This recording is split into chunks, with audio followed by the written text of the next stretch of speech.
കർണാടകയിലെ PSC ചെയർമാനെ suspend ചെയ്ത governor KPSC chairman S Sivasankarappa സാഹുകാരനെയാണ് സസ്പെൻഡ് ചെയ്തത്. അനധികൃതമായി 2 മക്കൾക്കും KPSC വഴി ജോലി നൽകിയതാണ് നടപടിക്ക് കാരണം. KB ശ്രീധരൻ വിവരങ്ങളുമായി ചേരുന്നുണ്ട്. ശ്രീധരൻ, നമ്മൾ ഇവിടുത്തെ PSC അഴിമതികളൊക്കെ ചർച്ച ചെയ്യുന്ന സമയത്താണ് കർണാടകത്തിൽ നിന്ന് ഇത്തരത്തിലൊരു വാർത്ത കൂടി വരുന്നത്. എന്താണ് വിശദ വിവരങ്ങൾ?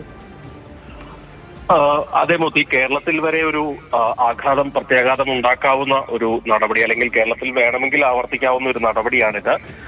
ഏതായാലും കർണാടക PSC ചെയർമാൻ സ്വജനപക്ഷപാതം കാണിച്ചു എന്നതിന് കൃത്യമായ തെളിവുകൾ ലഭിച്ചതിന് ശേഷമാണ് ഗവർണർ തവർചന്ദ് ഗെഹ്ലോട്ട് ഇത്തരത്തിലൊരു നടപടി എടുത്തിരിക്കുന്നത്. 2 പെൺമക്കളെ ഇൻഡസ്ട്രിയൽ എക്സ്റ്റൻഷൻ ഓഫീസറായിട്ട് ഇയാൾ നിയമിച്ചു PSC വഴി. ഇതിനെ ചോദ്യം ചെയ്ത നിരവധി ആളുകൾ ഗവർണർക്ക് പരാതിയൊക്കെ നൽകുകയും ചെയ്തു. ഗവർണർ നടത്തിയ പ്രാഥമിക അന്വേഷണത്തിൽ തന്നെ ഇത് ശരിയാണ് എന്ന് തെളിഞ്ഞതോടുകൂടിയാണ് നടപടിക്ക് ഉത്തരവിട്ടത്. ഇതിന് പിന്നാലെ മറ്റൊരു കാര്യം കൂടി ചെയ്തു. ഈ വിഷയത്തിൽ സുപ്രീം കോടതിയുടെ നിർദ്ദേശം അനുസരിച്ചുള്ള ഒരു അന്വേഷണം വേണം എന്നുള്ളൊരു കാര്യം കൂടി ഗവർണർ പറഞ്ഞിട്ടുണ്ട്. അതിനുവേണ്ടി രാഷ്ട്രപതിക്ക് ഈ കേസ് റെഫർ ചെയ്തിട്ടുമുണ്ട്. സ്വതന്ത്രവും നീതിയുക്തവുമായിട്ടുള്ള അന്വേഷണം വേണം എന്നാണ് ഗവർണർ ഇതിൽ ആവശ്യപ്പെട്ടിരിക്കുന്നത്. ഏതായാലും ഈ ശിവശങ്കരപ്പ സാഹുകാർ കൃത്യമായിട്ടുള്ള സ്വജനപക്ഷപാതം കാണിച്ചു. അതുമാത്രമല്ല, ഈ സംവരണത്തിന് വേണ്ടി വരുമാനം കുറച്ചു കാണിക്കുന്ന രേഖകൾ കൂടി വെച്ചുകൊണ്ടാണ് ഇങ്ങനെയുള്ള ഒരു ജോലി നേടിയെടുത്തത്.